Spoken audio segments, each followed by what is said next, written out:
Road സുരക്ഷാ നിയമങ്ങൾ ലംഘിച്ച് CPMന്റെ കൊടിമര ജാഥ. CPM സംസ്ഥാന സമ്മേളനത്തിനായുള്ള കൊടിമര ജാഥയിലും പതാക ജാഥയിലും അണിനിരക്കുന്ന ഇരുചക്ര വാഹനങ്ങളിൽ ഹെൽമറ്റ് ഇല്ലാതെയാണ് പ്രവർത്തകർ യാത്ര ചെയ്തത്.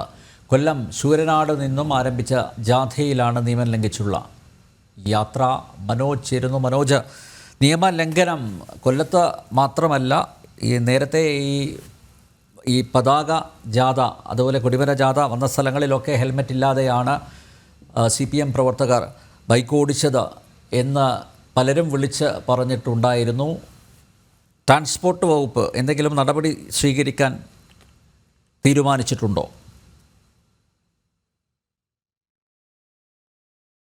കാര്യങ്ങളൊന്നും തന്നെ ഇതുവരെ വ്യക്തമാക്കിയിട്ടില്ല. എന്തായാലും നേരത്തെ സൂചിപ്പിച്ചതുപോലെ തന്നെ CPMന്റെ സംസ്ഥാന സെക്രട്ടേറിയറ്റ് അംഗമായിട്ടുള്ള M സ്വരാജ് നയിക്കുന്ന പതാക ജാഥയിലും അതോടൊപ്പം തന്നെ ഇന്ന് ശൂരനാട് നിന്ന് ആരംഭിച്ചിട്ടുള്ള ഈ ഒരു കൊടിമര ജാഥയിലും അടക്കം അണിനിരക്കുന്ന ഇരുചക്ര വാഹനങ്ങളിലാണ് നിയമം ലംഘിച്ചുകൊണ്ട്, അതായത് ഹെൽമറ്റ് ധരിക്കാതെ റെഡ് വോളണ്ടിയർമാരടക്കം ഉള്ള പ്രവർത്തകർ യാത്ര ചെയ്യുന്നത്. അതായത് നമുക്ക് ആ ദൃശ്യങ്ങളിൽ തന്നെ കാണാൻ സാധിക്കും. റെഡ് വോളണ്ടിയർ യൂണിഫോം ധരിച്ചുകൊണ്ട് ഹെൽമറ്റ് ധരിക്കാതെ യാത്ര ചെയ്യുന്ന ആ ദൃശ്യങ്ങളാണ്.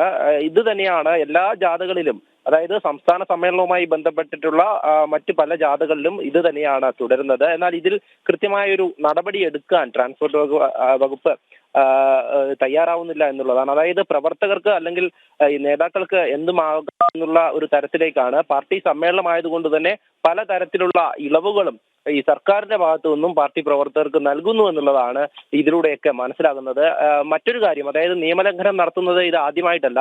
ഫ്ലെക്സ് ബോർഡിലേക്ക് പ്രകാശം പകരുവാനായി വൈദ്യുതി മോഷ്ടിച്ച സംഭവം ഉൾപ്പെടെ നിലനിൽക്കുന്നുണ്ട്. അതായത് ഈ ചിന്നക്കടയിലുള്ള ഒരു ഹൈമാസ് ലൈറ്റിൽ നിന്നുമാണ് അനധികൃതമായി വൈദ്യുതി എടുത്തതും പിന്നീട് അത് വലിയ പ്രതിഷേധത്തിലും ഒക്കെ പോയത്. അത്തരത്തിൽ നിയമങ്ങൾ ലംഘിക്കപ്പെടുകയാണ്. സംസ്ഥാന സമ്മേളനവുമായി അനുബന്ധമായി നടക്കുന്ന പരിപാടികളിലൊക്കെ തന്നെ ഇത്തരത്തിലുള്ള നിയമലംഘനം ആവർത്തിക്കുമ്പോഴും ഇതിന് വേണ്ട, അതായത് നടപടി എടുക്കേണ്ട വകുപ്പുകൾ കണ്ണടയ്ക്കുന്ന സമീപനമാണ് ഉള്ളത്. എന്തായാലും ഇത്തരത്തിലുള്ള നിയമലംഘനങ്ങൾ അത് കോഴിക്കോട് മുതൽ ആരംഭിച്ച ഈ പതാക ജാഥയിലും അതോടൊപ്പം തന്നെ ഇന്ന് ശൂരനാട് നിന്ന് ആരംഭിച്ചിട്ടുള്ള ഈ ഒരു കൊടിമര ജാഥയിലും വ്യക്തമാണ്. ആ ദൃശ്യങ്ങളിൽ കൃത്യമായും പ്രവർത്തകർ ഈ വാഹനത്തോടൊപ്പം ഈ ഇരുചക്ര വാഹനങ്ങളിൽ ഹെൽമറ്റ് ധരിക്കാതെ മുന്നോട്ട് വന്നുകൊണ്ടിരിക്കുന്ന ആ ദൃശ്യങ്ങളാണ്. എന്തായാലും ഇതിൽ നടപടി ഉണ്ടാകുമെന്നുള്ള കാര്യത്തെക്കുറിച്ചൊന്നും ഇതുമായി ബന്ധപ്പെട്ട വകുപ്പുകൾ പറയുന്നില്ല.